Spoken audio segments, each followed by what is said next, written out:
নমস্কার বন্ধুরা, জ্যোতি সিম্পল কিচেনে সবাইকে স্বাগত।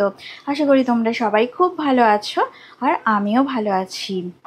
আমার সব বন্ধুরা যে যেখান থেকে দেখছো, আমাকে যারা বন্ধু করেছো বা করনি, আমার চ্যানেলের তরফ থেকে সবাইকে অনেক অনেক স্বাগত আর অনেক অনেক ভালোবাসা আর শুভেচ্ছা রইল। বড়দের প্রণাম আর ছোটদের ভালোবাসা জানিয়ে আমি আমার এই রেসিপিটা শুরু করলাম। তো দেখো, আমি গ্যাসের ফ্লেমটা অন করে দিয়ে একটা প্যান বসিয়ে দিয়েছি। আর তাতে দেখো আমি একটা ম্যাগির প্যাকেট নিয়েছি। এই যে একটা ম্যাগির প্যাকেট এইভাবে একটু ভেঙে আমি একটু সিদ্ধ করে নিচ্ছি। তো জলটা হালকা গরম হয়ে গেলেই আমি ম্যাগিটা নামিয়ে নেব। 80% বয়েল হলেই ম্যাগিটা আমি ভালো করে জল থেকে ছেঁকে তুলে নেব। তো একটা ছাঁকনির মাধ্যমে জল থেকে আমি ছেঁকে নেব। দেখো জলটা একটু ফুটতে শুরু করেছে, হালকা গরম হচ্ছে আর কি, ভালো করে ফোটেনি। তো এই সাইডটা হালকা একটু গরম হচ্ছে। এই অবস্থাতেই আমি গ্যাসের ফ্লেমটা অফ করে 2 মিনিট পরে ম্যাগিটা ছেঁকে নেব, জল থেকে ভালো করে তুলে নেব। তো বেশি এটা বয়েল করা যাবে না। তো কি রেসিপি হচ্ছে আজকে তোমাদের জন্য, আমি কি রেসিপি নিয়ে এসেছি আমি সবটাই তোমাদেরকে বলবো। তো আমি এখন গ্যাসের ফ্লেমটা দেখো আমি এখন অফ করে দিলাম। আর কিছুক্ষণ পরে আমি এটা ছেঁকে ছেঁকে ম্যাগিগুলোকে আমি তুলে নেব, ভালো করে জল ঝারিয়ে নেব 2 মিনিটের মধ্যেই। দেখো তো 2 মিনিট হয়ে গেছে, ম্যাগিগুলো ভালোই বয়েলড হয়ে গেছে। তো আমি জল থেকে ছেঁকে ছেঁকে এইভাবে সব ম্যাগি তুলে নেব। একটা পাত্রে তুলে নিচ্ছি আমি। সবটা তুলে নিয়ে আমি ফেরত আসছি। এবার দেখো আমি একটা বোল নিয়ে নিয়েছি। তো বোলের মধ্যে আমি দেখো এবারে এই যে সিদ্ধ করা যে ম্যাগিটা আমি জল ঝারিয়ে নিয়েছিলাম, তো ম্যাগি আমি দিয়ে দিলাম। ম্যাগিতে কোনো নুন বা কোনো কিছু মশলাই দেওয়া ছিল না, তোমরা নিশ্চয়ই লক্ষ্য করেছো। তো দেখো এবার আমি ঠিক কী কী দিচ্ছি। তো ম্যাগিটা এইভাবে নিয়ে নিয়েছি। আর দেখো আমি কিছু চিকেন সিদ্ধ করে নিয়েছিলাম। তো একটা টুকরো চিকেন তাকে সিদ্ধ করে আমি এইভাবে চিকেনটা শ্রেডেড করে নিয়েছি। তো এইভাবে ছিঁড়ে ছিঁড়ে নিয়েছি আর কি, চিকেন শ্রেডেড করা যেটা। তো চিকেন আমি এইভাবে সিদ্ধ করে তারপরেই আর কি এইভাবে ছিঁড়ে ছিঁড়ে নিয়েছি। তো আর তার সাথে আমি দেখো এই যে এটা হচ্ছে বিনস। তো বিনস আমি 4-5টা বিনস এইভাবে আমি গাজরও একইভাবে সিদ্ধ করে নিয়েছি। নুন দিইনি, হালকা এমনি শুধু একটু সিদ্ধ করে নিয়েছি। তো এগুলো 100%ই সিদ্ধ হয়ে গেছে, কিন্তু সুন্দর দেখো গোটা গোটাই আছে। তো গাজরও আমি নিয়ে নিয়েছি। আমি একটা গাজরের হাফটা আমি নিয়েছি। আর বিনস হচ্ছে আমি 7-8টা বিনস এইভাবে টুকরো করে নিয়েছি। তো এবার দেখো আমি কাঁচা লঙ্কা এভাবে দেখো কুচিয়ে নিয়েছিলাম, একটা গোটা কাঁচা লঙ্কা কুচিয়ে নিয়েছি। আর ছোট সাইজের একটা পেঁয়াজও এইভাবে আমি কুচিয়ে নিয়েছিলাম। তো সবটাই আমি দিয়ে দিলাম।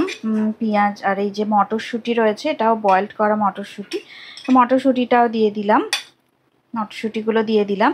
আর এইবার দেখো আমি এইভাবে একটা ক্যাপসিকামের হাফ আমি এইভাবে টুকরো করে নিয়েছিলাম, একটা গোটা ক্যাপসিকামের অর্ধেকটা এইভাবে ছোট ছোট টুকরো করে নিয়েছি। তো সবটাই আমি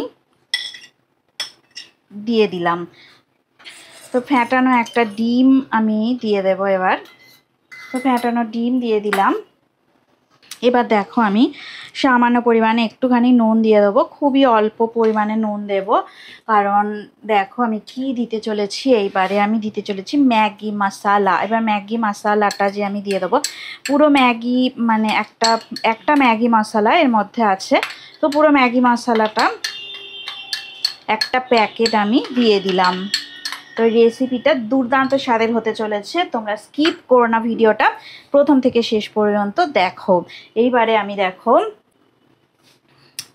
সমস্ত উপকরণ, যা উপকরণ আমি এর মধ্যে দিয়েছিলাম সমস্ত উপকরণ সুন্দর করে আমি মাখিয়ে নেব। আর মাখানোর পরে আমি তারপর ফিরে আসছি। আর দেখো আমি এটা কি রান্না করতে চলেছি, সুন্দর করে আমি দেখো মাখিয়ে নেব একটা স্পুনের সাহায্যে। খুব সুন্দর করে মিক্সড করে নেব। সমস্ত উপকরণ আমি এইভাবে মিক্সড করে ফিরে আসি। দেখো সব উপকরণ আমার মিক্সড করা হয়ে গেছে। এই যে সুন্দর করে আমি মিক্সড করে নিয়েছি। তো স্পুনের সাহায্যে প্রবলেম হচ্ছিল, তাই দেখো আমি হাতের সাহায্যে সমস্ত কিছু মিক্সড করে নিয়ে চলে এসেছি। তোমাদের ইচ্ছা হলে আরও যে শীতকালে যে সবজি মটরশুঁটি মানে গাজর দিতে গাজর তো দেওয়াই আছে, ফুলকপি আরও অনেক রকম শীতকালে সবজি পাওয়া যায়, সেগুলো দিয়েও করতে পারো। তো দেখো এবার আমি কি করব, আমি তেল বসিয়ে দিয়েছি। তেলটা আমার বেশ ভালোই গরম হয়ে গেছে। তো আমি ছোট ছোট করে দেখো একটু সুন্দর করে আমি ভাজা করে নেব। তেলটা বেশ ভালোই গরম হয়েছে। প্রত্যেকটা ম্যাগি আমি এভাবে পকোড়াগুলো ভাজা করে নেব।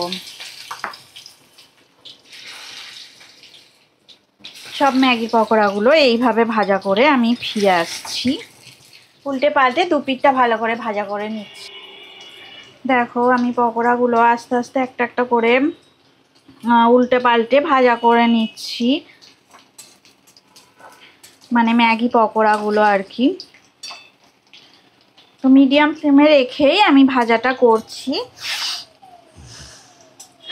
দেখো এই সবজিগুলো দেওয়ার ফলে কতটা সুন্দর দেখতে হয়েছে,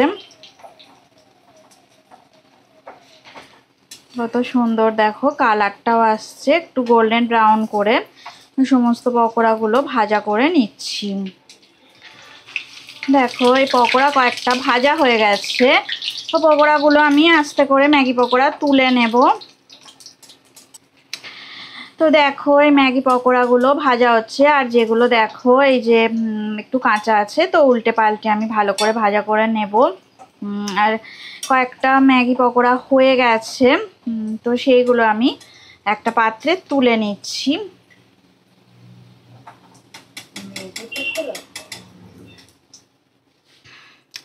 দেখো সব ম্যাগি পকোড়া আমার রেডি হয়ে গেছে। তো কত সুন্দর দেখো দেখতে হয়েছে, যেমন দেখতে হয়েছে তেমন সুন্দর, এটা সুস্বাদু খেতে। তোমরা সবাই বাড়িতে বানিয়ে অবশ্যই খাবে।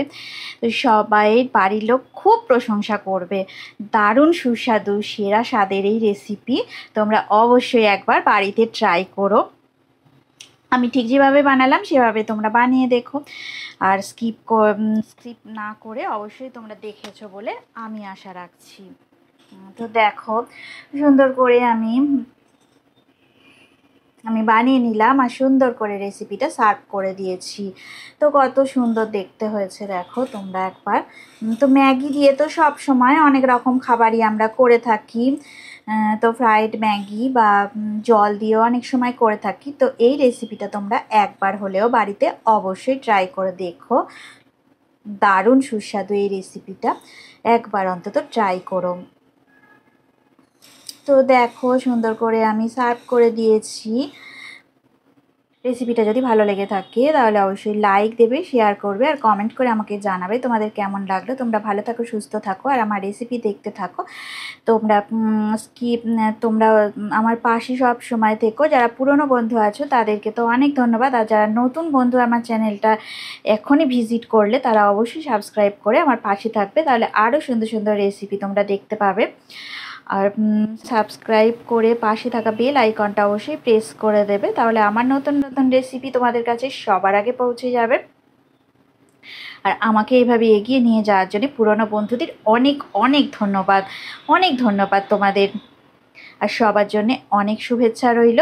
তো আজকের মতো টাটা, পরে আবার নতুন রেসিপি নিয়ে তোমাদের কাছে চলে আসবো। ততক্ষণে তোমরা ভালো থাকো, সুস্থ থাকো আর আমার রেসিপি দেখে সুন্দর সুন্দর কমেন্ট করো। তোমাদের কমেন্ট করতে আমার খুব ভালো লাগে, আর তোমরা কমেন্ট করলে আমি আরও উৎসাহ পাই নতুন নতুন রেসিপি দেওয়ার। তাহলে টাটা আজকের মতো, পরে আবার নতুন রেসিপি নিয়ে তোমাদের কাছে চলে আসবো। আর এতক্ষণ ধরে রেসিপিটা দেখার জন্যে তোমাদেরকে অনেক অনেক ধন্যবাদ।